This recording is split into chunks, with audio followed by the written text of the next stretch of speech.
우리나라 사람들에게는 은퇴를 매우 두려워하는 경향이 있습니다. 하지만 외국에서는 오히려 은퇴를 애타게 기다릴 정도라고 하는데요.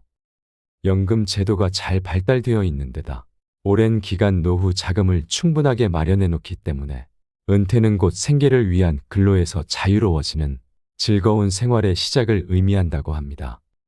그래서 은퇴 후 생활을 황금의 시기라고 할 정도입니다. 하지만 은퇴 문화가 생소한 우리는 은퇴하면 퇴장, 은둔, 질병, 외로움, 소외를 떠올릴 정도로 부정적인 의미로 느끼게 됩니다.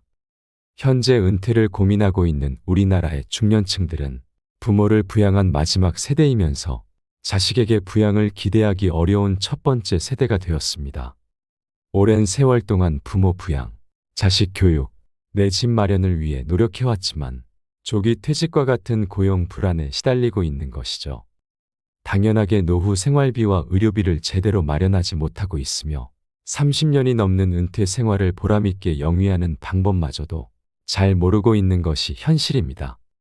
노후 준비에는 노후 생활비와 의료비를 중심으로 한 재무적인 준비만 있는 것이 아닙니다. 인생을 행복하게 살 수 있는 비재무적 준비가 뒷받침되지 못하면 모래 위에 세워진 누각처럼 허술해지기 십상입니다. 아무리 노후 자금이 많더라도 건강, 가족, 사회 활동 등이 뒷받침되지 못해 외롭고 무료한 생활이 기다린다면 곤란하겠지요. 그러므로 노후 행복을 위해서는 가족, 소득, 건강, 사회 활동, 취미라는 5가지를 골고루 꼼꼼하게 준비해야 합니다. 은퇴 후 지나치게 건강에만 신경 쓰거나 취미나 여가 활동에만 몰두하게 되면 평균 수명 90세 시대에 너무 오랫동안 무료하고 지루한 삶이 기다릴 것입니다. 이제는 은퇴자들이 집에서 나와서 사회 활동에 적극적으로 참여해 봉사와 재능 기부를 하는 나누는 삶을 통해 행복도를 높여야 할 때가 아닌가 싶습니다. 은퇴 후에는 가족 생활, 취미 활동, 사회 활동 등을 균형 있게 해나가는 것이 바람직하다고 볼 수 있을 것입니다. 그래서 오늘은 인생 선배들이 알려주는 은퇴 전 반드시 준비해야 하는 5가지에 대해서 말씀드리겠습니다. 영상 끝까지 시청하시면 더욱 행복한 노후를 준비하시는데 많은 도움을 얻으실 수 있을 겁니다. 그러기 위해서는 첫째, 가족을 최고의 친구로 여겨야 합니다. 은퇴 이후에는 사회 활동이 줄어드는 대신 부인이나 자녀 등 가족과 지내는 시간이 자연스럽게 늘게 되는데요. 그런데 함께 있는 시간이 많아지면 오히려 전에 없던 갈등이나 문제가 생길 수도 있습니다. 특히 평생을 회사에서 보내면서 회사형 인간으로 살아온 남편이 부하 직원에게 업무를 지시하듯 부인이나 자녀에게 이야기하다 보면 오해와 갈등이 발생할 가능성은 훨씬 높아집니다. 가족과 원만한 관계를 유지하기 위해서는 은퇴 전부터 잔소리가 아닌 대화를 나누는 연습이 반드시 필요합니다. 우스갯소리로 친구 사이에는 있는데 부부 사이에는 없는 것이 바로 이심전심이라는 말이 있습니다. 아무리 오랜 시간을 함께한 부부라도 표현하고 말하지 않으면 알 수 없다는 뜻인데요. 부부나 가족 간의 대화를 늘리고는 싶지만 평생 하지 않던 일을 은퇴하고 나서야 하려니 어색하고 부담스러울 수도 있을 겁니다. 따라서 은퇴하면 이렇게 하겠다, 저렇게 해보겠다는 생각은 빨리 내려놓으시고 은퇴 전부터 가족들과 대화하는 시간을 늘려가시는 것을 추천드립니다. 또한 남편처럼 부인도 집안일에서 은퇴할 수 있도록 도와야 합니다. 대기업에서 임원을 지낸 한 은퇴자는 부인이 언제부터인가 자주 화를 내면서 부부간의 갈등이 깊어졌다고 한숨과 함께 고민을 토로했는데요. 힘겨운 시간을 보내던 그는 친구의 조언을 듣고서야 비로소 해답을 찾았다고 합니다. 자신은 은퇴해서 비교적 여유롭게 생활하고 있지만 부인은 여전히 집안일 등에 치여 여유가 없다는 것을 깨닫게 되었다고 합니다. 고민 끝에 일주일에 1~2번 이상은 외식을 해 부인이 그 시간만은 식사 준비 부담에서 벗어날 수 있도록 배려했다고 합니다. 그것과 더불어 집에서 식사를 하는 경우에도 식사 후 설거지를 한다거나 청소나 분리수거와 같은 집안일을 나눠서 하니 부부 관계가 급속도로 좋아졌다고 합니다. 둘째, 은퇴 후 건강을 최우선으로 생각해야 합니다. 인생 100세 시대의 건강은 무엇보다 중요하며 행복한 은퇴 생활의 밑바탕이 됩니다. 일반적으로 나이가 들면 건강이 약화될 가능성이 매우 커집니다. 따라서 꾸준한 운동과 적절한 의료 서비스를 통해 건강을 유지하고 활발한 노후 생활을 최대한 길게 연장해야 합니다. 통계청의 100세 이상 고령자 조사에 따르면 오랫동안 건강하게 사는 이들의 장수 비결은 절제된 식습관이 54.4%, 낙천적인 성격이 31%, 규칙적인 생활 30.9% 순으로 나타났습니다. 식습관과 관련해서는 채소류를 많이 먹고 있는 것으로 나타났다고 합니다.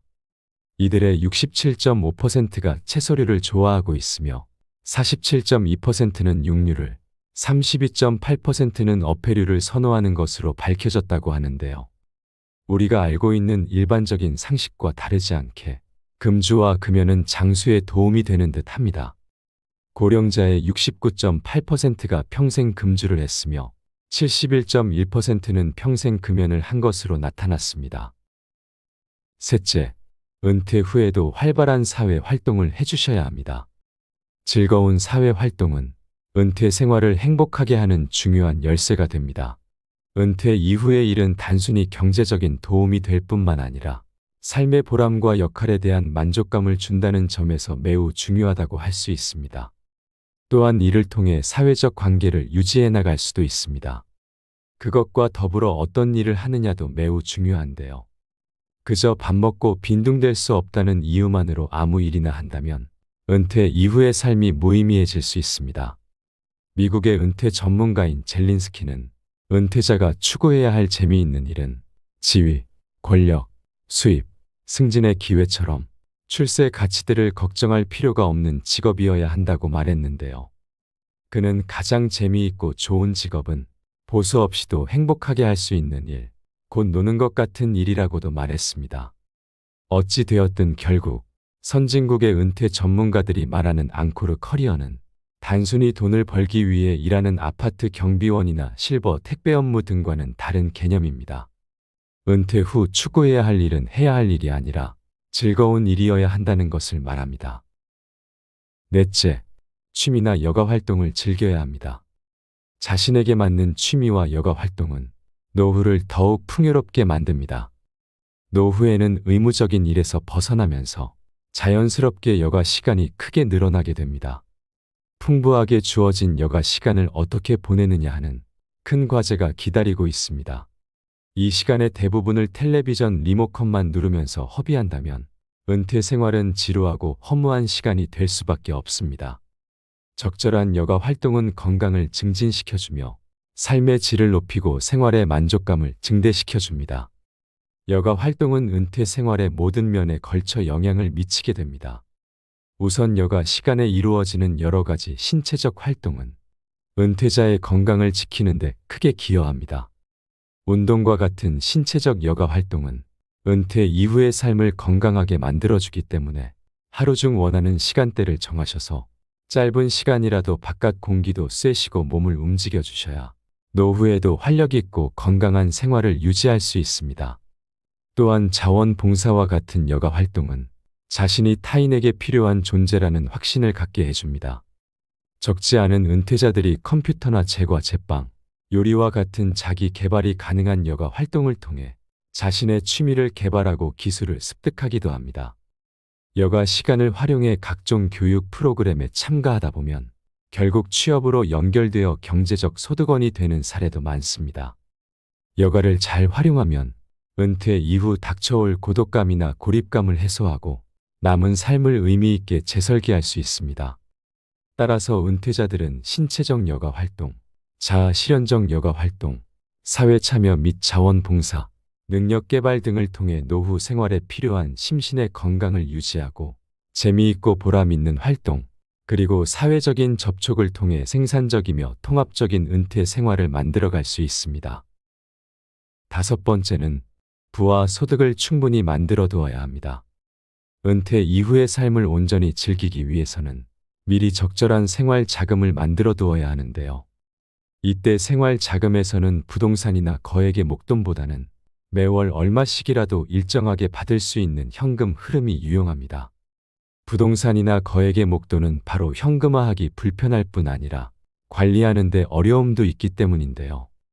우리나라 경제가 저성장 저금리 기조로 고착되면서 목돈을 굴릴 마땅한 투자처를 찾기가 쉽지 않다는 점도 현금 흐름에 대한 선호도를 높이는 이유이기도 합니다. 은행의 예금 금리는 계속 낮은 수준인데다 부동산 시장의 침체가 지속되고 있고 주식시장 역시 변동성이 커지면서 자산을 불리기가 점점 어려워지고 있습니다. 또한 나이가 들수록 목돈 관리가 힘들어질 수 있다는 것을 고려해야 합니다. 원하지는 않았으나 판단력이 흐려질 수도 있고 만일 치매나 뇌졸중이라도 걸린다면 더 이상 자금 관리가 불가능하게 될 수도 있습니다. 그 밖에도 목돈이 좀 있다는 것을 알면 가족이나 주변 사람들이 빌려달라고 하거나 투자를 제의하거나 사기꾼들의 먹잇감이 될 수도 있기 때문에 목돈을 안전하게 지키기란 쉽지 않을 수 있습니다. 또한 목돈을 담보로 대출까지 일으켜 창업이라도 하는 날엔 자칫 수십 년간 모아놓았던 퇴직금과 현금을 모두 날려버리고 빚더미에 앉을 위험까지 안고 있습니다. 우리나라 사람들의 부는 대부분 부동산에 편중되어 있습니다. 지나친 부동산 편중은 은퇴 이후에 생길 수 있는 여러 현금 수요에 효과적으로 대처할 수 없게 만드는 주 요인입니다. 부동산 자산은 금융 자산과 달리 즉각 현금으로 바꾸기 어려운 특징이 있기 때문인데요. 갑작스럽게 사고를 당하거나 질병에 걸려 목돈이 필요한데 땅만 팔리면 되니 조금만 기다려 달라고 말할 수는 없는 노릇입니다. 미국에도 캘리포니아의 땅 많은 가난뱅이라는 표현이 있다고 합니다. 부동산 부자이지만 현금이 없어 고생하는 이들을 가리키는 말이라고 합니다. 따라서 서둘러 금융 자산과 부동산 자산의 비중을 균형 있게 재조정할 필요가 있습니다. 은퇴 이후 필요한 소득을 확보하기 위해서는 국민연금, 퇴직연금, 개인연금 등 3층 노후 보장 체계를 기반으로 한 연금소득 확보가 매우 중요합니다. 우리는 노후를 매우 불안해하면서도 준비를 차일피일 미루는 태도를 너무 강하게 가지고 있다는 특징이 있습니다. 이제부터 은퇴 계획을 다시 세워야 합니다. 은퇴 후 나는 어디서 살고 싶은지, 무엇을 하며 제2의 인생을 보람있게 보내고 싶은지, 배우자나 자녀와의 관계를 어떻게 가져갈 것인가를 꼼꼼하고 깊게 고민해야 합니다.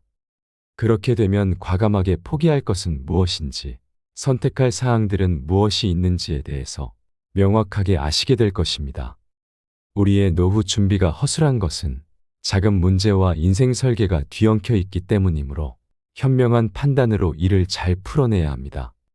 오늘 알려드린 5가지를 미리 잘 계획하시고 준비하신다면 여러분의 노후는 더욱 보람있고 만족스러운 시간으로 다가올 것입니다. 우리에게 주어진 시간들을 감사하는 마음으로 만끽하셨으면 좋겠습니다. 여러분의 노후가 평안하고 행복한 노후가 되기를 함께 응원하겠습니다. 이상으로 시니어를 위한 모든 것, 시니어 톡톡이었습니다. 오늘 내용이 도움이 되셨다면 구독과 좋아요 부탁드립니다. 끝까지 시청해 주셔서 감사합니다.